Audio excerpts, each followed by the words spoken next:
ሰላም ጤና ይስጥልን ክቡራትና ክቡራን ተመልካቾቻችን ከናሁ ቴሌቪዥን ዘወትር በዚህ ሰዓት ወደ እናንተ የሚደርሰው ዕለታዊን የስፖርት የመረጃ ሰዓታችንን ወደ እናንተ እናደርሳለን። እስከ መረጃ ሰዓት ፍጻሜያችን ድረስ አብራችሁን እንድትቆዩ እንጋብዛችኋለን። ለዛሬም ለማክሰኞ ሰኔ 24 2017 ዓ.ም የተለያዩ የሀገር ቤትና የባህር ማዶ ስፖርታዊ መረጃዎች ተሰናድተዋል። የሀገር ቤት ስፖርታዊ መረጃዎችን ቀዳሚ በማድረግ እንጀምራለን። ሁለት አጠር ያሉ የሀገር ቤት ስፖርታዊ መረጃዎችን ይዘናል። አንደኛው የኢትዮጵያ ቦክስ ስፖርት ዳኛ ፋንቱ ፍቃዱ ባለሶስት ኮከብ እንደዚሁ የዳኝነት ማዕረግን ስለማግኘቱ እየተነገረ ነው የሚገኘው። እንግዲህ ይህ ዳኛ የትልልቅ ኢንተርናሽናል የቦክስ ጨዋታዎችን ለማጫወት የሚያስችለውን እንደዚሁ ማዕረግ ስለማግኘቱ ነው እየተገለጸ የሚገኘው። ወይም ደግሞ የዳኝነት ላይሰንሱን የበለጠ ከፍ ያደረገበትን አጋጣሚ ተመልክተናል። በጊኒ ኮናክሪ በተደረገ ዓለም አቀፍ የስልጠና መድረክ ላይ ከሰልጣኞች ሁሉ የተሻለ ውጤት በማምጣት ነው ይህ ዓለም አቀፍ ኢንተርናሽናል ባለሶስት ኮከብ የዳኝነት ማዕረግ የተሰጠው ተብሏል። በኢትዮጵያ የመጀመሪያው ነው ተብሏል እና ትልልቅ የውድድር መድረኮች ላይ የሚደረጉ የቦክስ ፍልሚያዎችን እንግዲህ በዳኝነት ይመራል ተብሎ ነው እየተገለጸ የሚገኘው። ይህንንም እንደሚያስችለው ነው አሁን ያገኘው ፍቃድን እየተገለጸ የሚገኘው ማለት ነውና ኢትዮጵያ በዚህ በቦክስ ስፖርት አሁን የተወሰኑ መነቃቃቶች አሉ። እንደ ሀገርም ስንመለከት እዚሁ ከተማ መስተዳድር አዲስ አበባ ላይ ከዛም ባለፈ ድሬዳዋ ደግሞ የተሻለ የስፖርተኞችን እያፈራ ነው የሚገኘው ከበፊትም ቢሆን ማለት ነው። አሁን ደግሞ ክልሎችም እንደዚሁ የተለያዩ ስፖርታዊ እንቅስቃሴዎችን ሲያደርጉ እንመለከታለን።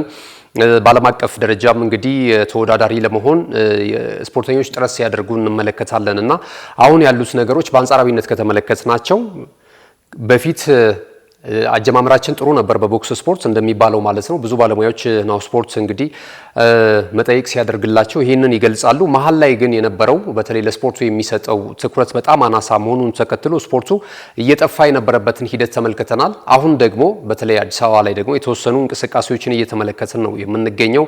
ውድድሮች አሉ።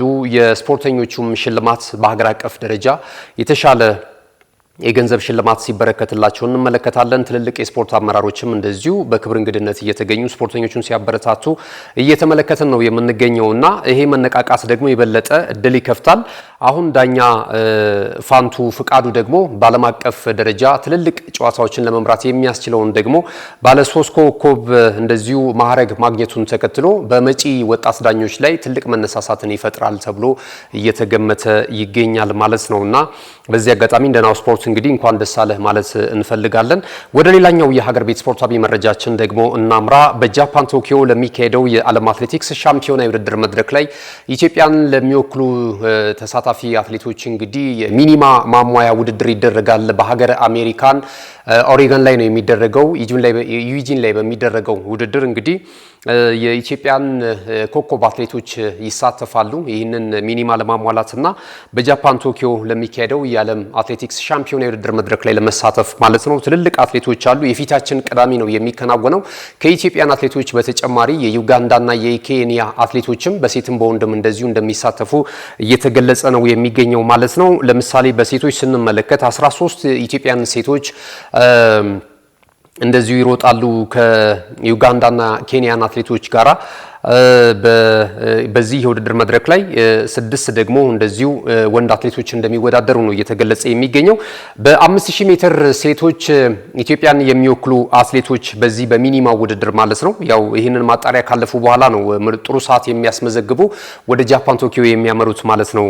በዓለም አትሌቲክስ ሻምፒዮና ላይ የሚወዳደሩ አትሌቶች የሚለዩት የዓለም የ5000 ሜትር የክብረ ወሰን ባለቤቷ አትሌት ጉዳፍ ጸጋይ ትገኛለች። በጣም ግምት ተሰጥቷታል። በዚህም የማጣሪያ ውድድር ላይ ጥሩ ሰዓት እንደምታስመዘግብ ይገመታል። 14:00:21 የዓለም ክብረ ወሰንን የያዘችበት ሰዓቷ እንደሆነ ይታወቃል። ከዚህ ባለፈ ሌሎች ኢትዮጵያኖች አሉ። ወጣቷ አትሌት እንደዚሁ መዲና ኢሳ፣ ጽጌ ገብረሰላማ፣ አይና አዲስ መብራቱ፣ ብርቄ አየሎም፣ ፎቴኒያን ተስፋዬ፣ ሂሩት መሸሻ፣ ኤኒዋ ንብረትን የመሳሰሉ አትሌቶች እንግዲህ በዚህ የማጣሪያ ወይም ደግሞ ሚኒማ ለማሟላት በሚደረገው በሀገር አሜሪካ በሚከናወነው ውድድር ላይ እንደሚሳተፉ ተገልጿል።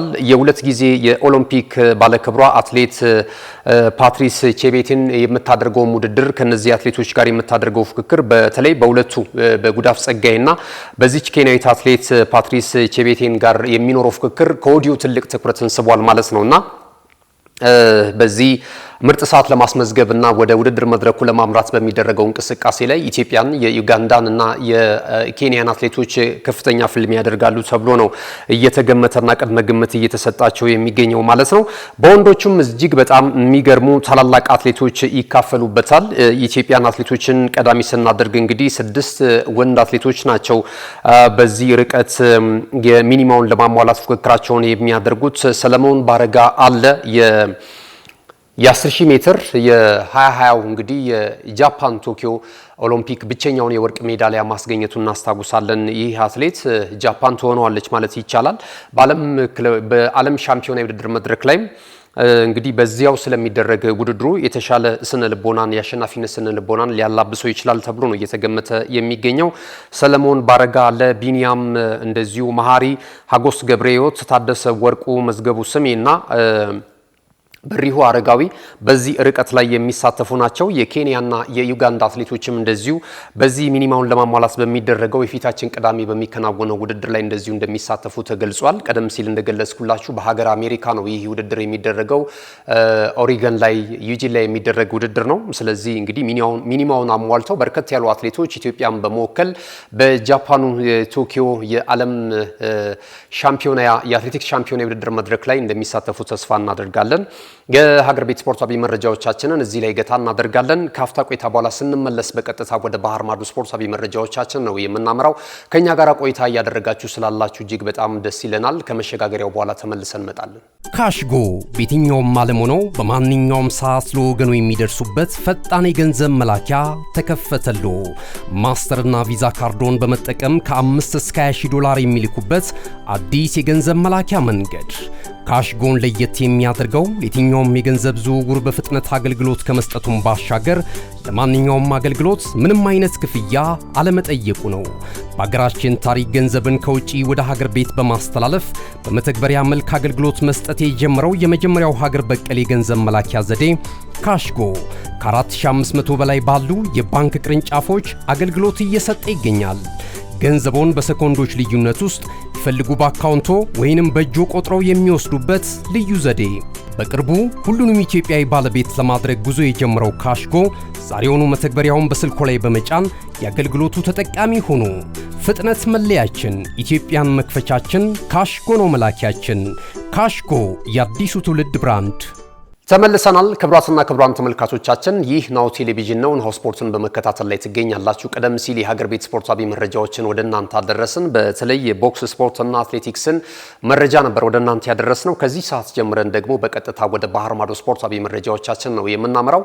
በባህር ማዶ ስፖርታዊ መረጃዎቻችንን ቀዳሚ የምናደርገው በሀገር አሜሪካ አስተናጋጅነት እየተከናወነ የሚገኘው የዓለም ክለቦች ዋንጫ የውድድር መድረክ እጅግ በጣም አነጋጋሪ ጉዳዮች ታጅቦ እንደቀጠለ ነው የሚገኘው። ትላንትናና ከትላንትና በስቲያ እንግዲህ ወደ ሩብ ፍጻሜ ለመግባት የሚደረግ የጥሎ ማለፍ 16 ጨዋታዎች እየተከናወኑ ይገኛሉ። ትላንት ምሽትና ሌሊት ላይ ያልተጠበቁ ውጤቶች ተመዝግበዋል። አሁን ንጋት ላይ በተደረገ ጨዋታ ዛሬ በተጠናቀቀ ማለት ይቻላል ለኢትዮጵያን እግር ኳስ ተመልካቾች ማለት ነው የእንግሊዙ ክለብ ማንቸስተር ሲቲ እንደዚሁ ከሳውዲ ፕሮ ሊጉ ተሳታፊው ክለብ ሃሊላል ጋር ያደረጉት ጨዋታ በሃሊላል 4-3 አሸናፊነት ተደምድሞ ማንቸስተር ሲቲ ከውድድር መድረኩ ተሰናብቷል። ይሄ በጣም አስገራሚ ነው። አሁን ላይ እንግዲህ ወደ ጥራት እየመጣ ነው የሚገኘው። ተጠባቂ ክለቦች እንደዚሁ እየተሰናበቱ ነው የሚገኙት ከውድድር መድረኩ። አስቀድሞ ምሽት ላይ የተደረገው ጨዋታ በጣሊያኑ ክለብ ኢንተር ሚላን እና በብራዚሉ ክለብ ፍሉሜንሴ የተደረገው ጨዋታ በፍሉሜንሴ 2-0 አሸናፊነት ተጠናቋል። ይሄም የአውሮፓ ቻምፒየንስ ሊግ የውድድር መድረክ ፋይናሊስት የነበረው ኢንተር ሚላን እንግዲህ ብዙ ግምት ባልተሰጠው ፍሉሜንሴ ተሸንፎ ከውድድር መድረኩ ተሰናብቷል። እንግዲህ ንጋት ላይ ደግሞ የተደረገው ጨዋታም ደግሞ በማንቸስተር ሲቲ እና በሃሊላል መካከል የተደረገው ጨዋታ ብዙ አስገራሚ ነገሮችን እንግዲህ ተመልክተንበታል ማለት ነው። የሳውዲ ፕሮ ሊግ ጥራቱ ምን ያህል ደረጃ ላይ እንደሚገኝ እየተመለከትን እንገኛለን። ብዙዎች እንግዲህ ለገንዘብ ነው ተጫዋቾች ወደዛ ሊግ የሚያመሩት እየተባሉ ሀሜት ነበር። ነገር ግን አሁን ደግሞ ከአውሮፓ ጋር ያላቸውን ልዩነት ይህ የውድድር መድረክ የበለጠ አቅም እንዳላቸው እያሳዩበት ይገኛሉ። በተለይ ሂላል የመጀመሪያውም ጨዋታ ከሪያል ማድሪድ ጋር ሲያከናውንም ተመልክተናል። እጅግ በጣም የሚገርም እንቅስቃሴ ማድረግ ችሏል። ነገር ግን አሁን ደግሞ ትላንትና ያ ከሪያል ማድሪድ ጋር የነበራቸው እንቅስቃሴ በአጋጣሚ የተፈጠረ ሳይሆን ቡድኑ ተገንብቶ ተሰርቶ ሊጉም ደግሞ ከሌሎች ሊግ እኩል መታየት ያለበት ስለመሆኑ አመላካች ነገሮችን እና ማረጋገጫ የሰጠን ነው ማለት ይቻላል። ማንቸስተር ሲቲን አሸንፈው ወደ ኳርተር ፋይናሉ ያለፉበት ውጤት ማለት ነውና ለዚህ ደግሞ ለሳውዲ ፕሮ ሊግ ማደግና መላው ዓለም እንግዲህ ትኩረት እንዲሰጠው ያደረገው የቀዳሚው ተጫዋች እንግዲህ CR7 ክርስቲያኖ ሮናልዶ ነው። በርካታ ተጫዋቾችን እሱ ወደ ሳውዲ ፕሮ ሊግ ካመራ በኋላ ተከትለውት ሄደዋል። አሁን በአውሮፓ ትልልቅ ከሚባሉ ሊጎች መካከል መቀመጥ የሚችልበትን መንገድ ያሳየ ነው ማለት ይቻላል። ከወዲሁ መደምደም ባይቻልም በአንድ ሁለት ጨዋታዎች መዝኖ ጥራቱ ይሄን ነው ማለት ባይቻልም ነገር ግን ከጊዜ ወደ ጊዜ ለውጥ እያመጣና በጣም ኢንተርቴን የሚያደርግ በዓለም ላይ ያሉ እግር ኳስ አፍቃሪያንን ቀልብ እየሳበ እንደሚገኝ ግን እየተገለጸ ነው የሚገኘው። አመላካች ነገሮችንም በዚህ በዓለም ክለቦች ዋንጫ የውድድር መድረክ ላይ በተለይ ሂላል ያሳየው እንቅስቃሴ ምስክርነት መብቃት የሚችል ነው ማለት ይቻላልና አሁን ደግሞ በዚህ በክረምት የተጫዋቾች የዝውውር መስኮት የሳውዲ ፕሮ ሊጉ ክለቦች እንግዲህ የተለያዩ ተጫዋቾችን እየወሰዱ ነው የሚገኙት አሰልጣኞችንም ጭምር ማለት ነው። ከመንግስት እንግዲህ ከፍተኛ በጀት የሚመደብላቸው ክለቦች አሉ። ይሄ በጣም ትልቅ ተነሳሽነትን እየፈጠረላቸው ይገኛሉ። ከዚህ አመት በተሻለ እስካሁን ካየናቸው የሳውዲ ፕሮ ሊግ ጨዋታዎች በተሻለ መልኩ ደግሞ በቀጣይ አመት የተሻለ ጥራት ያለው እንቅስቃሴ ልናይ እንደምንችል እንግዲህ አመላካች ነገሮችን አይተናል ማለት ነው። እንግዲህ ለሁሉም ማንቸስተር ሲቲ ባልተጠበቀው በሂላል 4-3 በሆነ ውጤት ተሸንፎ ከውድድር መድረኩ ተሰናብቷል ማለት ነው። ንጋት ላይ እንግዲህ በተደረገውና ፍጻሜውን ባገኘውና ሂላልን አሸናፊ ባደረገው ጨዋታ ላይ አስቀድሞ እንግዲህ ጎል ማስቆጠር የቻሉት ማንቸስተር ሲቲዎች ነበሩ። 9ኛው ደቂቃ ላይ በርናንዶ ሲልቫ ጎል አስቆጥሮ መሪነታቸውን ይዘው ነበር። ከዛ በኋላ ደግሞ 46ኛው ደቂቃ ላይ እንደዚሁ ሊዮናርዶ አቻ አድርጓቸው ነበረ። እንግዲህ ይህ በእንዲህ እንዳለ 55ኛው ደቂቃ ላይ ኤርሊንግ ብራውት ሃላንድ ደግሞ እንደገና ዳግም ሲቲዝኖችን መሪ ያደረገ ግብ ከመረብ ማሳረፍ ችሎ ነበረ ማለት ይቻላል። 52ኛው ደቂቃ ላይ እንደገና ሂላል መሪ መሆን ችሎ ነበር። ይቅርታ ማልኮም ባስቆጠረው ኳስ 55ኛው ደቂቃ ላይ ወደ አቻ ውጤት ያመጣቸው ኤርሊንግ ብራውት ሃላንድ ነው። ፊል ፎደን 104ኛው ደቂቃ ላይ እንደዚሁ ጎል አስቆጥሮ ነበረ። 3-3 ነበረ ጨዋታው የተጠናቀቀው። ሁለት አቻ ነበር ጨዋታው የተጠናቀቀው። በኋላ ላይ እንግዲህ 120 ደቂቃ በፈጀው የሁለቱ ቡድኖች ጨዋታ 4-3 በሆነ ውጤት ሂላል ጨዋታውን ድል በማድረግ ወደ ቀጣዩ ዙር ማለፍ የቻለበትን ውጤት ማስመዝገብ ችሏል ማለት ነው። የቀድሞ የቼልሲው ተጫዋች ካሊዶ ኩሊባሊ እንደዚሁ 94ኛው ደቂቃ ላይ ጎል አስቆጥሯል። 4-3 በሆነ ውጤት እንግዲህ በጥቅሉ ጨዋታው ተጠናቋል። ብዙ አስተያየቶች እየተሰነዘሩ ነበር ከጨዋታው መጠናቀቅ በኋላ። ብዙዎችኛ ወደ ሳውዲ ፕሮ ሊግ ክርስቲያኖ ሮናልዶን ተከትለን ሄደን በዛ ሊግ መጫወት ፍላጎት አለን ብለን ስንናገር ብዙዎች ለገንዘብ እንደምናመራ ነበረ የሚናገሩት። ነገር ግን የሊጉን ጥራትና እዛ ሊግ ላይ የሚገኙ የተጫዋቾችን ብቃት አሁን መመልከት የቻላችሁ ይመስለናል በማለት እንግዲህ ከጨዋታው በኋላ በተለይ ሂላል ተጫዋቾች ተናግረዋል። ሲሞኔ ኢንዛጊም እንደዚህ አስተያየት ሰጥቷል። በተለይ የቀድሞ የኢንተር ሚላኑ አሰልጣኝ አሁን እንግዲህ ሂላልን እየመራ ነው የሚገኘው። በዚህ ውድድር ዓመት ነው በዓለም ክለቦች ዋንጫ ቡድኑን የተቀላቀለው። እንግዲህ ኤቨረስትን ተራራ የመውጣት ያህል ነው ብሎ ገልጾታል። ማንቸስተር ሲቲን ድል ለማድረግ መነሳት ገና ስታስቡት ራሱ በቡድን ውስጥ ያሉት ትልልቅ ተጫዋቾች በጣም ልብን የሚያረድ እንቅስቃሴ ነው የሚያደርጉትና ያላቸው ፕሮፋይል እጅግ በጣም አስገራሚ ነው። ይህንን ስታስቡ ደግሞ ሳይኮሎጂካሊ ወይም ደግሞ በስነ ልቦናው ረገድ አስቀድማችሁ ሽንፈትን እንድትከናነቡ ያደርጋቸዋል። ይህንን ተቋቁመው ግን ልጆቼ ይህንን ድል በማስመዝገባቸው እጅግ በጣም ተደስቻለሁ የሚል አስተያየት እንደዚሁ ሰጥቷል ማለት ነውና እንግዲህ በቀጣይ ሂላል ተጋጣሚውንም አውቋል። ከፍሉሜንሴ ጋር ነው የሚያደርገው ጨዋታውን ማለት ነው። ቀጣይ የኳርተር ፋይናል ተፋላሚዎችን እንግዲህ እንመልከታቸው። አስቀድመው ፓልሜራስና ቼልሲ መገናኘታቸውን ገልጸንላቸዋል። ፒኤስጂ ከባየር ሙኒክ ነው በሩብ ፍጻሜ የሚገናኙት። ትላንት ምሽትና ሌሊት ላይ እንግዲህ ድል የቀናቸው ፍሉሜንሴና ሂላል ደግሞ እርስ በርስ የሚገናኙ ይሆናል። ዛሬ የሚደረጉ ጨዋታዎች አሉ። ሪያል ማድሪድ ከዩቬንቱስ ጋር የሚያደርጉት ጨዋታ እንደዚሁ ይጠበቃል። በዚህ ጨዋታ ላይ ምናልባት የሪያል ማድሪድ የፊት መስመር አጥቂ ኪሊያን ምባፔ ለጨዋታው ዝግጁ ስለመሆኑ እየተነገረ ነው የሚገኘው። ምናልባትም በቋሚ አሰላለፍ ውስጥ እንኳን ባይገባ ያው በሆድመም ከሜዳ ርቆ እንደነበር ይታወቃል። አሁን ግን ልምምድ ጀምሯል ባሳለፍነው ሳምንት። ለዚህ ጨዋታም ዝግጁ ነው እየተባለ ነው እየተገለጸ የሚገኘው። ከቪኒ ጁኒየር ጋር ይመሩታል ተብሏል። ካልሆነ ደግሞ ከተጠባባቂ ወንበር ላይ ሊነሳ እንደሚችልም ነው እየተገለጸ የሚገኘው። ዩቬንቱስም በጣም ጥሩ አመጣጥ መጥቷል። በዚህ በዓለም ክለቦች ዋንጫ የውድድር መድረክ ላይ እንግዲህ ሁለቱ ቡድኖች የሚያደርጉት ጨዋታ ዛሬ ምሽት 4 ሰዓት ላይ ይከናወናል። ሌላኛው የጀርመኑ ክለብ ቦሩሲያ ዶርትሙንድ እንደዚሁ ከሜክሲኮ ክለብ ሞንቴሬይ ጋር የሚያደርጉት ጨዋታ ሌሊት 10 ሰዓት ላይ የሚከናወን ነው የሚሆነው። የነዚህ የሁለት ጨዋታ አሸናፊ ደግሞ በኳርተር ፋይናሉ ላይ የምንመለከታቸው ነው የሚሆነው። የዓለም ክለቦችን ዋንጫ የውድድር መድረክን በተመለከተ እንግዲህ ያሰናዳነው መረጃ ይህንን ይመስላል። በቀጣይ አጫጭር ስፖርታዊ መረጃዎችን ወደ እናንተ የምናደርስ ነው የሚሆነው። አብራችኑ ነው። ተመልሰናል። አሁን ወሳኙ ምዕራፍ ላይ ደርሰናል። አጫጭር ስፖርታዊ መረጃዎችን ደግሞ ወደ እናንተ እናደርሳለን። በተለይ ዝውውርን መሰረት ያደረጉ ማለት ነው። በቀጣዩ አዲሱ የውድድር ዘመን በየሊጋቸው ጠንካራ ሆነው ውጤትን ለማስመዝገብ እንግዲህ ክፍተት በነበረባቸው ቦታዎች ላይ ተጫዋቾችን እያመጡ ነው የሚገኙት የተለያዩ ክለቦች። በተለይ የእንግሊዝ ፕሪሚየር ሊግ ተሳታፊ ክለቦችም የነቃ ተሳትፎ እያደረጉ ይገኛሉ፣ ከፊሎቹ በሚባል ደረጃ ማለት ነው። አሁንም ድረስ እንግዲህ ለቀጣዩ 10 ምናምን ቀናት ለሚቆየው የዝውውር መስኮት እንግዲህ የተለያዩ ተጫዋቾች ከተለያዩ ክለቦች ጋር ስማቸው እየተያዘ ይገኛል። ማንቸስተር ዩናይትድን ቀዳሚ እናድርግ። የእንግሊዙ ክለብ ማንቸስተር ዩናይትድ በውድድር ዓመቱ እንግዲህ የከፋ የውድድር ዓመትን ማሳለፉ እናስታውሳለን። በዚህኛው ብቻ ሳይሆን አቻምናም እንደዚሁ በተመሳሳይ በአሰልጣኝ ኤሪክ ቴናግ ከፊሉን የውድድር ዓመት ባሳለፈበትም ሂደት በተመሳሳይ አይነት ሁኔታዎችን ተመልክተንበታል። በጣም ደካማ ነው። አሁን ግን የተለያዩ ሪፎርሞችን እንግዲህ እያደረገ ይገኛል። በተለይ ከተጫዋቾች ለውጥ ጋር በተያያዘ ማለት ነው።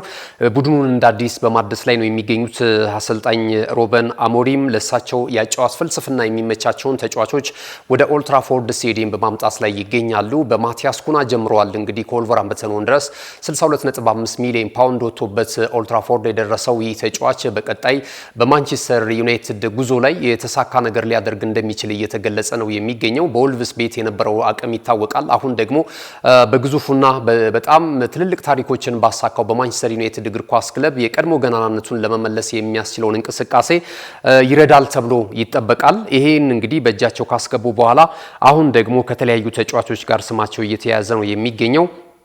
አንደኛው አሁን ኦሌ ዋትኪንስ ነው። ከዚህ ቀደም ብሪያን ሙቤቡም እንደዚሁ ወደ ማንቸስተር ዩናይትድ ለማምራት ስለመቃረቡ እየተገለጸ ይገኛል። ይሄም እውን የሚሆን ይመስላል። ምክንያቱም የተለያዩ የዝውውር ሂሳቦችን እያቀረቡ እንግዲህ ውድቅ ሲደረግባቸው እንደነበረ ይታወሳል። በተጫዋቹ ባለንብረት ክለብ ብሬንትፎርድ ሲቲ ማለት ነው። አሁን ግን የተሻሻለና ለመጨረሻ ጊዜ ብሬንትፎርድ ሲቲዎችን ሊያስደስት የሚችል ዋጋ ይዘው እንደዚሁ በንግግር ላይ እንዳሉ እየተገለጸ ነው የሚገኘው። እንግዲህ በቀጣዩ ቀናት ምናልባት ብሪያን ሙቤቡ የማንቸስተር ዩናይትድን ማሊያ ይዞ የፊርማ ስነ ስርዓቱን ሊያካሄድ እንደሚችል ዘገባዎች እያመለከቱ ነው የሚገኙት ማለት ነው። አሁን ደግሞ ማንቸስተር ዩናይትድ ከኦሌ ዋትኪንስ ጋር ስሙ በስፋት እየተያያዘ ነው የሚገኘው። ኦሌ ዋትኪንስ እንግዲህ በአስተን ቪላ ቤት እጅግ በጣም አስደናቂ ጎል ጨራሽ የሆነ ተጫዋች እንደሆነ እየተመለከት ነው ነበረ ያለፉትን 2 ዓመታት። 29 ዓመቱ ላይ ይገኛል። ከዚህ ቀደም ከተለያዩ ክለቦች ጋር ስሙ ሲያያዝ ነበረ። አርሰናልም ይህንን ተጫዋች እንደሚፈልገው ከዚህ ቀደም ሲነገር ነበር። እንደውም ጃንዋሪ ላይ ታስታውሱ እንደሆነ ይህንን ተጫዋች ለማምጣት ከፍተኛ ጥረት ሲያደርግ ነበር። በስተመጨረሻ እንግዲህ የዝውውር ቀናቶቹ ገፉ።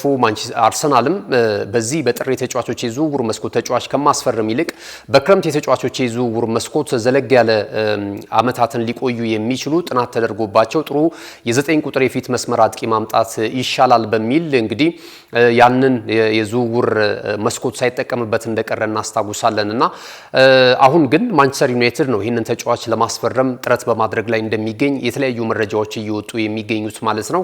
አስተን ቪላም ከወዲሁ ተተኪውን እያዘጋጀ እንደሚገኝ እየተገለጸ ነው የሚገኘው እና ቀጣይ መዳረሻው ምናልባት የኦልትራፎርዱ ክለብ ማንቸስተር ዩናይትድ ሊሆን እንደሚችል መረጃዎች እየወጡ ይገኛሉ ከኦሌ ዋትኪንስ ጋር በተያያዘ ማለት ነው። ሌላኛው መረጃችን የሚሆነው ደግሞ ቼልሲን ይመለከታል። ቼልሲም ዌስትሃም ዩናይትድን የምስራቅ ለንደኑን ክለብ የአማካኝ ስፍራ ተጫዋች እንደዚሁም በመስመር ላይም ሲጫወት ቨርሳታይል ነው ማለት ይቻላል። ሁለገብ ተጫዋች ነው። በተለይ የፊት ዲፓርትመንቱ ላይ ጋናዊን ኢንተርናሽናል ለማስፈረም መሐመድ ቅዱስን ለማስፈረም ቼልሲዎች እንደዚሁ ጥረት በማድረግ ላይ ነው የሚገኙት። ቼልሲዎች ከዚህ ቀደም የ3 ተጫዋቾችን በዋናነት በተለይ የፊት ዲፓርትመንቱ ላይ ማስፈረማቸውን እናስታውሳለን። ጄሚ ጊትሰንን አስፈርመዋል። በቅርብ እዛው አሜሪካ ላይ ጉዳዩን ተከታትለው እንደዚሁ ልባት ስለመስጠታቸው እየተገለጸ ነው የሚገኘው። ከዛ በፊት ደግሞ ሊያም ዴላፕን እንደዚሁ አስፈርመዋል። አንድ ሌላ የፊት መስመር ተጫዋችም አሁን እንደዚሁ ስለማጠናቀቃቸው እየተገለጸ ነው የሚገኘው። በትልቅ ደረጃ እንግዲህ መሐመድ ቅዱስን ደግሞ ለማስፈረም እንደዚሁ ንግግር እያደረጉ ነው የሚገኙት። ጆዋ ፔድሮንም አስፈርመዋል ከዚህ በፊት እንደዚሁ። አሁን እንደዚሁ በኳርተር ፋይናሉ የዓለም ክለቦች ዋንጫ የውድድር መድረክ ላይ የቡድኑን ማሊያ ለብሶ የክለቡን ማሊያ ለብሶ ጨዋታውን እንደሚያደርግ እየተገለጸ ነው የሚገኘው። ጆዋ ፔድሮ ወደ አሜሪካ ማቅናቱ እየተገለጸ ነው የሚገኘው። መሐመድ ቅዱስን ደግሞ ሊጨምሩበት ነው እዚህ ላይ። ማንቸስተር ዩናይትድን በእርግጥ ይፈልገዋል። አርሰናልን በተመሳሳይ የተወሰኑ ጊዜ ከዚህ ተጫዋች ጋር ስማቸው ሲያያዝ እንደነበረ እየተገለጸ ነበር። ነገር ግን አሁን ቼልሲዎች የበለጠ የተጫዋቹን እንቅስቃሴ እየተከታተሉ እንደሚገኙና ለዝውውሩም እንደዚሁ ቁርጥ ያለ ሂሳብ ለማቅረብ ለተጫዋቹ ባለንብረት ለምስራቅ ለንደኑ ክለብ ዌስትሃም ዩናይትድ ስለመዘጋጀታቸው እየተገለጸ ነው የሚገኘው ማለት ነው። መሐመድ ቅዱስ እንግዲህ በውድድር ዓመቱ በተጠናቀቀ የውድድር ዓመት በፕሪሚየር ሊጉ ላይ 32 ጨዋታዎችን አድርጎ 5 ግቦችን ሲያስቆጠር 3 ለጎል የሆኑ ኳሶችን እንደዚሁ አመቻችቶ ማቀበል ችሏል። ምናልባት ቼልሲዎች እንግዲህ በቀጣይ የዚህን ተጫዋች ፊርማ ለማግኘት እንደዚሁ ገፍተውበት እንደሚሄዱ እየተገለጸ ነው የሚገኘው። ወደ አርሰናል ስፖርታዊ መረጃችን እንሂድ። አሁን ዛሬ ማለዳ ላይና ረፋድ ላይ የወጡ መረጃዎችን እንግዲህ ቀዳሚ እናደርጋለን። አሁን የተሻለ ነገር ለአርሰናል የመጣ ይመስላል። በተለይ አርሰናል የሚያማትራቸው ተጫዋቾች የተጫዋቾቹ ባለንብረት ክለቦች ደግሞ ቅናሽ እያሳዩ ነው የሚገኙት በዝውውሩ ሂሳብ ላይ ማለት ነው። ቤንጃሚን ሴስኮን በተመለከተ ወደ 59 ሚሊዮን ፓውንድ እንደዚሁ ቅነሳ ማድረጋቸውን የአርቢ ሌብዚንግ ክለብ አመራሮች እንደዚሁ ይፋ እያደረጉ ነው የሚገኙትና አርሰናል አስቀድሞ እንግዲህ የተወሰነ ገሸሽ ማለት ነገር ነበረ ተጫዋቹን ላለማስፈረም ወይም ደግሞ ሌሎች አማራጮችን ለመመልከት እንደዚሁ የፈለገበትን ሂደት ተመልክተን ነበር። ነገር ግን ይህንን መቀዛቀዝ የተመለከቱት የአርቢ ሌብዚንግ ሰዎች እንደዚሁ ከ72 ሚሊዮን ፓውንድ ቀንሰው ወደ 59 ሚሊዮን ፓውንድ እንደዚሁ ተጫዋቹን ለሚያቀርብ ክለብ አርሰናልም ከፈለገው ይህን ተጫዋች ለመሸጥ ፍላጎት እንዳላቸው እየተገለጸ ነው የሚገኘውና ይሄ ፍላጎት አስቀድሞ በተጫዋቹ ላይ ነበር ሲንጸባረቅ የነበረው። ቤንጃሚን ሴስኮ እንግዲህ ወደ አርሰናል የመምጣት ፍላጎት አለው። ይሄ የስሎቫናዊ ተጫዋች የአርሰናልን ማሊያ ለብሶ የመጫወት ትልቅ ህልም እንዳለው ሲገለጽ ነበረ። አሁን ደግሞ ገፍቶ መጥቷል። የቡድኑንም እንቅስቃሴ እየተከታተለ አንዳንድ የአርሰናል ተጫዋቾችንም እንደዚሁ እዛ ቤት ስላለው ባህልና መልበሻ ክፍል ውስጥ ስላሉት እንቅስቃሴዎች በአጠቃላይ ተጫዋቾችን መጠየቅ ጀምሯል ተብሏል። ይሄ ደግሞ ምናልባት ወደ አርሰናል የሚያደርገውን ጉዞ የበለጠ ስኬታማ ሊያደርገው ይችላል ተብሎ ሲዘገብ እንደነበረ እናስታውሳለን። አሁን ደግሞ እናት ክለቡ አርቢ ሌብዚንግ ደግሞ የበለጠ ተጫዋቹ ወደ አርሰናል እንዲያመራ ፍላጎት እንዳላቸውና ባለውለታቸውን ተጫዋች ደግሞ የመረጠበት ክለብ እንዲያመራ ፍላጎት እንዳላቸው እየተገለጸ ነው የሚገኘው ማለት ነውና አርሰናል አስቀድሞ እስከ 60 ሚሊዮን ፓውንድ ድረስ ምናልባት የተጫዋቹ ዋጋ ዝቅ የሚል ከሆነ ሊያስፈርመው እንደሚችል ሲገልጽ ነበረ። ይህ አይነት ሁኔታ ተፈጥሮለታል። በጣም ጥሩ ተደራዳሪ ስፖርቲንግ ዳይሬክተር እንዳላቸው አሰልጣኝ አንድሪያ ቤርታ እየተገለጸላቸው ነው የሚገኘውና ይህንንም ድርድር እንግዲህ እውን እንደሚያደርጉት በቅርብ ቀናት የሚወጡ መረጃዎች እያመለከቱ ነው የሚገኙት። ፋብሪዚዮ ሮማኖን ጨምሮ የተለያዩ ታማኝ የመረጃ ምንጮች እንግዲህ አሁን አጠናክረውት የሁለቱ ቡድኖች የዝውውር ሁኔታ ሊቋጭ እንደሚችል ቤንጃሚን ሴስኮ ወደ አርሰናል ሊያመራ እንደሚችል መረጃዎች እየወጡ ነው የሚገኙት። ከዛ በተጨማሪ እንደዚሁ አዲሙላ ሉክማንም ከአርሰናል ጋር ስሙ እየተያያዘ ይገኛል። አርሰናል የተለያዩ ተጫዋቾችን ነው እንግዲህ እያማተረ የሚገኘው። በእርግጥ በዚህ የውድድር ዓመት አርሰናል ይህን አይነት ተጫዋቾች አስፈረመ ሲባል በአርሰናል ቤት ምናልባት ሊያስገርም ይችላል። ሌሎቹን ተፎካካሪ ክለቦችን ግን ብትመለከቱ እያስፈረሟቸው የሚገኙ ተጫዋቾች ቁጥር በጣም ከፍ ብሏል ከወትሮ ማለት ነው። ሊቨርፑል 4ኛ ተጫዋቹን ይፋ አድርጓል። ማንቸስተር ሲቲ ከጥር የተጫዋቾች የዝውውር መስኮት ጀምሮ በርካታ ተጫዋቾችን አሁንም በክረምት የተጫዋቾች የዝውውር መስኮት ጭምር እያመጣ ነው የሚገኘው። ማንቸስተር ዩናይትድ ከተለያዩ ተጫዋቾች ጋር ስሙ እየተያያዘ ይገኛል። የቀደም ሲል ያነሳ ነው የማቲያስ ኩናንም ዝውውር እንደዚሁ መቋጨቱን እናስታውሳለን። ብሪያን ሞዬቡን እንደዚሁ ሌሎችም ተጫዋቾች ስሙ እየተያያዙ ነው የሚገኙትና በርካታ ተጫዋቾችን ሊያስፈርም እንደሚችል እየተገለጸ ነው የሚገኘው። አርሰናልም እንግዲህ 3 ተጫዋቾችን እስካሁን ድረስ አስፈርሟል። ከዚህ በኋላም ቢያንስ 3 ተጫዋቾችን ሊያስፈርም እንደሚችል እየተገለጸ ነው የሚገኝ። የግራ ክንፍ ተጫዋች አይቀሬ ነው። ምናልባት የኒኮ ዊሊያምስም ጉዳይ ዳግም እንደገና ስለማገርሸቱ እየተገለጸ ይገኛል። ከክለቡ ጋር ተስማምቷል ተብሏል። ነገር ግን አሁን ደግሞ የሂሳብ መዝገቡን ደግሞ ባርሴሎና ማስተካከል መቻል አለበት። ምናልባትም ይሄ ተጫዋች ወደ ባየር ሙኒክ አሊያም ደግሞ ዳግም ወደ አርሰናል የሚመጣበትም ሂደት ሊኖር የሚችልበት አጋጣሚዎች እየተፈጠሩ ይገኛሉ እና አርሰናሎችም በርከት ያሉ ተጫዋቾችን ሊያስፈርሙ የሚችሉበት ሂደት እንዳለ ነው እየተገለጸ የሚገኘው ማለት ነውና አይገርምም። ዘንድሮ የእንግሊዝ ፕሪሚየር ሊግ ተሳታፊ ክለቦች የበለጠ በዝውውሩ ላይ እየተሳተፉ ነው የሚገኙትና ፍክክሩም ቀላል እንደማይሆን ይገመታል። በአዳዲስ ተጫዋቾች የበለጠ ተጠናክረው ስለሚመጡ ማለት ነውና አርሰናልም ከዚህ በኋላ 3 ተጫዋቾችን ሊያስፈርም ይችላል። አዲሙሉ አልኩማን እንግዲህ የዚህ የአታላንታው ተጫዋች በጣም የሚገርም እንቅስቃሴ ሲያደርግ ነበር። በውድድር ዓመቱ መጨረሻ በሴሪያው ሁለተኛ ደረጃን ይዘው ሲያጠናቅቁ ይሄ ተጫዋች አስገራሚ የውድድር ዓመትን ነው ያሳለፈው። 15 ግቦችን ከመረብ አሳርፏል። 5 ለጎል የሆኑ ኳሶችን ማቀበል ችሏል። የቻምፒየንስ ሊግም እንቅስቃሴው እጅግ በጣም የሚገርም ነው። በጎልና በአሲስት የታጀበ ነው ማለት ይቻላል። በቻምፒየንስ ሊጉ 7 ጨዋታዎችን አድርጎ 5 ግብ ከመረብ አሳርፏል። 1 ለጎል የሆነ ኳስ አመቻችቷልና በአማካኝ ከ7 ጨዋታ 6 የቀጥተኛ የጎል ተሳትፎ ላይ የነበረው ድንቅ ተጫዋች ነው። ይህ ናይጄሪያ ኢንተርናሽናል እንግዲህ ምናልባት በቀጣይ መድፈኞቹን ማሊያ ይለብሳል አይለብስም የሚለው ነገር ቀጣይ የዚህ የዝውውር ሁኔታውን የሚያጠናክሩ ተጨማሪ መረጃዎችን መመልከት የሚያስፈልግ ይመስለኛል። በሩመር ደረጃ ግን አዲሙሉ አልኩማን ምናልባት አርሰናሎችን የሚቀላቀልበት ሂደት እንዳለ እየተገለጸ ነው የሚገኘው። የመጨረሻው አርሰናልን የተመለከተው መረጃ የሚሆነው ደግሞ እንደዚሁ የክሪስታል ፓላሱን ተጫዋች ለማስፈረም ጥረት በማድረግ ላይ ነው የሚገኘው። ይህ ተጫዋች እንግዲህ አስቀድሞ ከማንቸስተር ዩናይትድ ጋርም ሲሙ ሲያያዝ እንደነበር እናስታውሳለን። ከዛ ባለፈ ደግሞ እንደዚሁ ሌላም የቼልሲም እንደዚሁ ተጫዋቹን ሲፈልግ እንደነበረ እናስታውሳለን። ክሪስታል ፓላስ ግን እስከ 68 ሚሊዮን ፓውንድ ይህንን ተጫዋች ለማስፈረም ፍላጎት እንዳለው እንደዚሁ መረጃዎች ሲወጡ ነበረ ማለት ይቻላል። ኤቤሬቺ ኢዜን ነው እንግዲህ ለማስፈረም አርሰናል አሁንም በእንቅስቃሴ ላይ እንደሚገኝ በይፋ ክለቡ እንደዚሁ ጥያቄ ለክሪስታል ፓላስ ማቅረቡ እየተገለጸ ነው የሚገኘውና በቀጣይ እንግዲህ ምናልባት ወደ የአርሰናል ማሊያ ሊለብሱ ከተቃረቡ ተጫዋቾች መካከል አንደኛው ነው። እንግዲህ በቀጣይ ሌሎችም ተጫዋቾች እንደዚሁ በሩመር የሚወጡ ተጫዋቾች ስም ዝርዝርም እንደዚሁ ይፋ ይሆናል ተብሎ ነው እየተነገረ የሚገኘው ማለት ነው። ሌላ እንግዲህ የመርሲሳይዱ ክለብ ኤቨርተንም በርከት ያሉ ተጫዋቾች በውድድር ዓመቱ መጨረሻ የውል ኮንትራታቸው ይጠናቀቃል። አብዱላሂ ዳኮሬ አንደኛው ነው። በኤቨርተን ቤት በጣም ጥሩ እንቅስቃሴን ካሳዩ ተጫዋቾች መካከል አንደኛው ነው። አሁንም የተለያዩ ክለቦች የዚህን ተጫዋች ግልጋሎት ለማግኘት እንደዚሁ ጥረት በማድረግ ላይ ነው የሚገኙትና እሱም እንደዚሁ ውሉን ስለማጠናቀቁ እየተገለጸ ነው የሚገኘው። ዶሚኒክ ካልቨርት-ሉዊን የፊት መስመር አጥቂውም እንደዚሁ በተመሳሳይ በኤቨርተን የነበረውን ቆይታ ስለማጠናቀቁ ተገልጿል። ዘለግ ላሉ አመታቶች እንግዲህ የኤቨርተንን የፊት መስመር አጥቂ ሚና ሲወጣ ነበረ። በተለይ 2022-23 የውድድር ዓመት ላይ በጣም ድንቅ የውድድር ዓመትን ነበር ማሳለፍ የቻለው። የከፍተኛ ጎል አስቆጣሪነቱን ትራክ እንደዚሁ ሲፎካከር እንደነበረ ማስታወስ እንችላለን። ይህ እንግሊዛዊ ኢንተርናሽናል በቀጣይ ወደ ሌላ ክለብ ሊያመራ እንደሚችል እየተገለጸ ነው የሚገኘው። አንጋፋው ተጫዋች እንደዚሁ አሽሌ ያንግም በውድድር ዓመቱ መጨረሻ ከኤቨርተኖች ጋር የሚኖረውን ቆይታ እንደዚሁ እንደሚያጠናቅቅ ተገልጿል። በቀጣይ እንግዲህ ወደ የትኛው ክለብ ያመራል ወይስ ደግሞ እዛው ውሉ ይራዘምለታል የሚለው ነገር እየተጠበቀ ነው የሚገኘው። ክቡራትና ክቡራን ተመልካቾቻችን የዕለተ ማክሰኞ ሰኔ 24 2017 ዓመተ ምህረት እንግዲህ ከናሁ ቴሌቪዥን ዞትር በዚህ ሰዓት ወደ እናንተ የሚደርሱ የመረጃ ሰዓታችን ይህንን ይመስል ነበረ። ስለተከታተላችሁን እጅግ እናመሰግናለን። የመረጃዎቹ አዘጋጅ ገዛ ሄንዱላ ነኝ። የካሜራ ባለሙያችን ደግሞ ቢቂላ ተስፋዬ ከኛ ጋር ቆይታ አድርጓል። ውብና ማራኪ የናሁ ቴሌቪዥን ተወዳጅ ፕሮግራሞች ወደ እናንተ መድረሳቸውን ይቀጥላሉ። አብራችሁን ስለነበራችሁ እናመሰግናለን። መልካም ጊዜ ይሁንላችሁ። እነሆ የምስራች የ10 አየር መንገድ የበረራ ትኬት ለውድ ደንበኞቹ በተቀላጠፈና አስተማማኝ በሆነ መንገድ እያቀረበ ያለው። በዚህም በደንበኞቹ የተመሰገነው ጉዞጎ አሁን ደግሞ ተደራሽነቱን በማስፋት ተጨማሪ ባንኮችን በማካተት ለውድ ደንበኞቹ የበለጠ አስተማማኝ ለመሆን ችሏል።